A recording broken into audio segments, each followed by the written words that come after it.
Zoom, one of the most popular free video conferencing tools worldwide, is turning in-person events into virtual gatherings with its own rules of engagement and etiquette. Learn from the professionals who successfully navigate the new communication landscape every day. Thanks for watching the Local News Network, brought to you by Whole Health Family Medicine in Durango and Kazee Motors in Cortez. I'm Wendy Graham-Settle. Zoom's software application is used for global telecommuting, distance education, and social relationships, and it's taking the world by storm. Zoom gained more than 2 million users in the first 2 months of 2020. The Zoom app was downloaded 343,000 times on one day alone in March, with 18% of those downloads originating in the United States. On average, 200 million people logged on to Zoom every day in March. Zoom appears to be the people's choice because users say it's more reliable and user-friendly than competing software. We asked local business professionals who Zoom nationally and internationally to share their Zoomer do's and don'ts tips. Ginger Jenks is CEO of Magellan Enterprises. She is a Master Certified Coach and YPO Certified Forum and Mentoring Facilitator and has 25 years of virtual meeting experience. So first off, everything on video is amplified. So, if you're thinking you're having, not a great day hair-wise and whatnot, brush your teeth, do your makeup.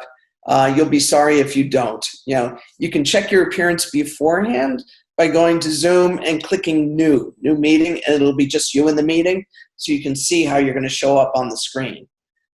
And again, you want to make sure you have light in front of you, and you want to make sure that your background is kind of clean. Some other things to remember include smile, you're on camera.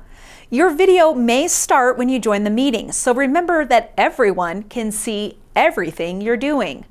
Know how to mute yourself, pause your video, use the chat feature, and toggle between the various view settings. Prepare your space ahead of time. Put your phone on silent.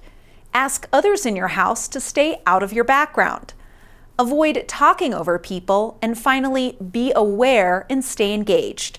Practice and preparation can help take your Zoom meeting from good to great. Jenks practices with friends beforehand, and when it comes to a business meeting where first impressions count, be sure to adjust your settings for the needs of the call. When the meeting starts, set the ground rules and go over housekeeping details. Ask participants to practice using the features, such as raising their hands to speak. Hosts should know how to easily mute everyone when needed. If you can give participants a schedule ahead of time of what to expect, that's also really helpful. And if folks are muted, be clear about when it will be their time for interaction and Q&A. Turn off all other programs, especially those that ping. Put a Do Not Disturb sign on the door, and avoid Zoom bombers by using a waiting room to have control over who is allowed into the meeting. Most importantly, don't feel like you need to go it alone. Ask others to help monitor chat and request to speak, moderate the discussion, grant entry to the meeting, or share documents and videos. Don't be afraid to ask for help. If you're facilitating a large meeting, you want to have co-hosts, and Zoom allows you to have co-hosts. So as soon as they come in, you can click on their participant name and then make them a co-host. And then from there, they can start looking at the chat room. They can start inviting people and allowing people into the meeting so that you're not doing it all yourself. So have helpers. Also, have somebody to help you. If you see somebody waving their hand and you've got 50 people on the screen and you might not notice it, have somebody then come in and go, hey, we've got so-and-so that has a question. And then, ask, have their name stated and then let them ask their question. So, again, ask for help when you need it.